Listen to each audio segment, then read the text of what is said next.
Doogie, can you sit? All right. High five? High five. All right. Hi, friends. My name is Bill Evertsberg, and I'm one of the ministers at Kenilworth Union Church. And this is Doogie, my assistant minister. You have to forgive me. Doogie slimed me a minute ago. It's kind of a snowy, muddy day. And I have an extra special guest this morning. Can I take this off? Yeah, please, David, All right, take good. the mask off. All right. This is David Wood, who is the senior minister at the Glencoe Union Church. This is in the center of the village of Glencoe. We're on Park Avenue here. And David, you're a sister congregation. Your congregation and mine went to Israel in 2016 Right. together. We've had a great relationship. Tell us how Glencoe Union came to be. Well, it was around 1872 that this congregation formed, and at that time it was called a congregational church.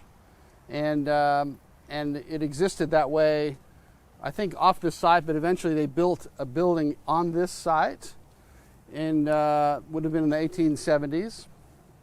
And then in 1910, the church burned to the ground. And so a new minister had come just at that time, named Cornell. His last name was Cornell.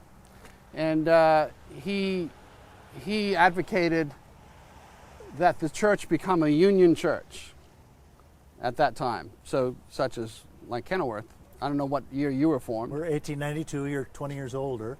So there's a lot of foment in the American Christianity, global Christianity, the Yep. World Council of Churches, Yep. end of the 19th century.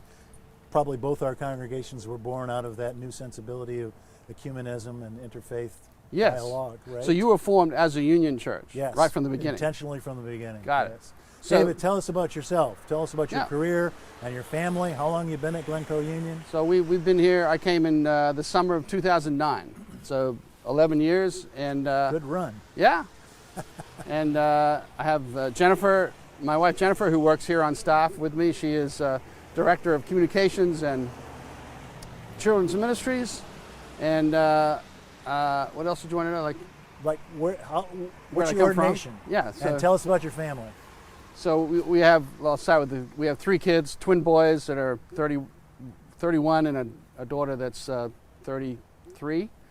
And I'm ordained in the American Baptist Churches, USA. So that's not Southern Baptists, Northern Baptists. We call that the liberal type of Baptist, free thinking and so forth.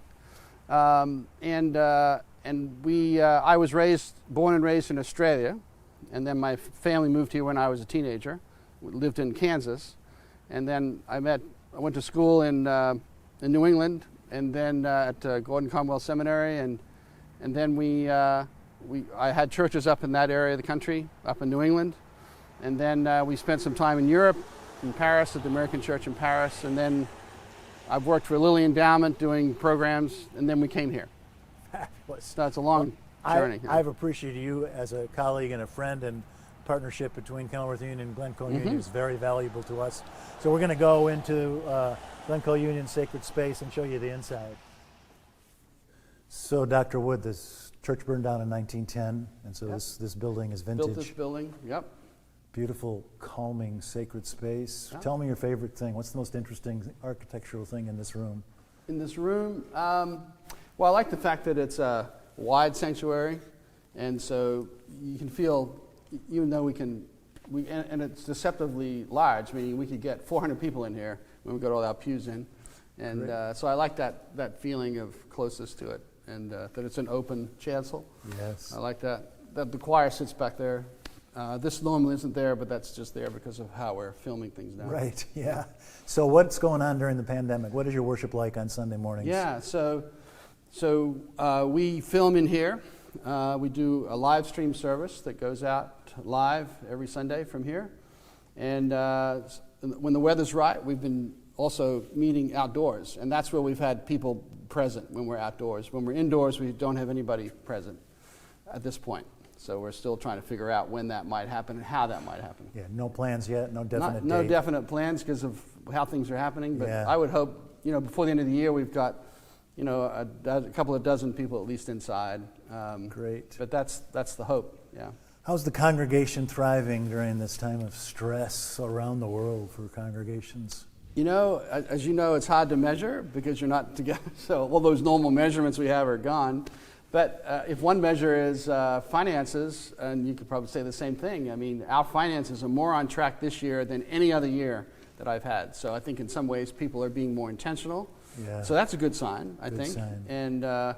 And then when we have had outdoor services, we've had upwards of 70 people. So that's been a great. Oh, that's so wonderful. That's been great. And so and we feel like people are signing on every Sunday to the live stream more than we actually would get in the sanctuary. So in that sense, I think we're feeling like hopeful that we're holding together. Communicating in all kinds of ways. This last weekend, we sent a loaf of bread. We baked bread here and sent a loaf to everybody. Great. So we have different things we're trying to do. Way to stay in touch with your folk. That's great. Yeah. Most of those things are true of Kenilworth Union. The money is good right now.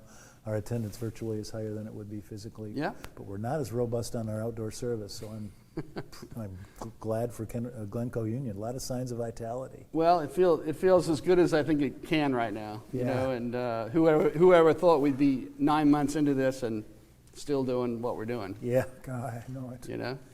David, our friendship and the congregation's partnership is very important to Kenilworth Union and to me.